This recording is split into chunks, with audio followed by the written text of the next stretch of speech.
കാരണം മത്തായിയുടെ സുവിശേഷം 24:15-16 ദാനിയേൽ പ്രവാചകൻ പ്രവചിച്ച വിനാശത്തിന്റെ അശുദ്ധ ലക്ഷണം വിശുദ്ധ സ്ഥലം നിൽക്കുന്നത് കാണുമ്പോൾ വായിക്കുന്നവൻ ഗ്രഹിക്കട്ടെ. യൂദയായിലുള്ളവൻ പർവ്വതങ്ങളിലേക്ക് പലായനം ചെയ്യട്ടെ.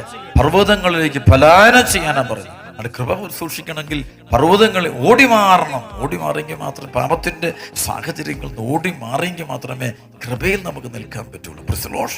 പരിശുദ്ധാത്മാവിന്റെ ആ ദൈവവചനം നമുക്ക് കിട്ടിക്കൊണ്ടിരിക്കുകയുള്ളൂ. ദൈവവചനം കിട്ടണമെന്നുണ്ടെങ്കിൽ നമ്മളെല്ലാത്തിനും മാറി ധനിച്ചിരുന്ന് പ്രാർത്ഥിക്കാൻ നമ്മൾ തയ്യാറാകണം. ഹൃദയം ദൈവത്തോട് ചേർത്തിട്ട് പ്രാർത്ഥിക്കാൻ തയ്യാറാകണം. അപ്പോഴാണ് ദൈവസ്വരം കേൾക്കാൻ പറ്റുള്ളൂ. അല്ലെങ്കിൽ നമ്മളൊക്കെ ദൈവമൊന്നും ഇല്ലെന്ന് നമ്മൾ പറയും. കുറച്ച് നമ്മളൊക്കെ പറയാൻ സാധ്യതയുണ്ട്, നമുക്ക് ദൈവമൊന്നുമില്ല, അതൊന്നും ഇല്ലെന്ന് തോന്നലാന്നൊക്കെ പറയും. നമ്മൾ വലിയ ആൾപ്പെരുപ്പത്തിന്റെ കൂടെ പോകുന്നു കാണാൻ പറ്റും. സ്ഥലോട് പറഞ്ഞു ഹല്ലേലൂയ. ഒത്തിരി പേര് ഞാൻ കാണും, രണ്ടും പറയും. അവര് ദൈവത്തോടും കൂടെ നിൽക്കും, പിശാസിന്റെയും കൂടെ നിൽക്കും. അങ്ങനെ ഒത്തിരി പേരെ ഞാൻ കാണിക്കുന്ന ആളുകളെല്ലാവരും പിശാസിന്റെയും കൂടെയും മാലാഖയുടെയും കൂടെയും ദൈവത്തിന്റെ രണ്ടും കൂടെ നിൽക്കും. ഈ പുറത്ത് നിൽക്കും, എവിടെ എല്ലായിടത്തും മാറി. കാരണം അത് സാഹചര്യം അനുസരിച്ച് അവസരവാദികൾ എന്ന് പറയുന്നത് അതുപോലെ നിൽക്കും. അത് ഉറച്ച് കർത്താവിന്റെ കൃപയോട് ചേർന്ന് നിൽക്കുന്നില്ല.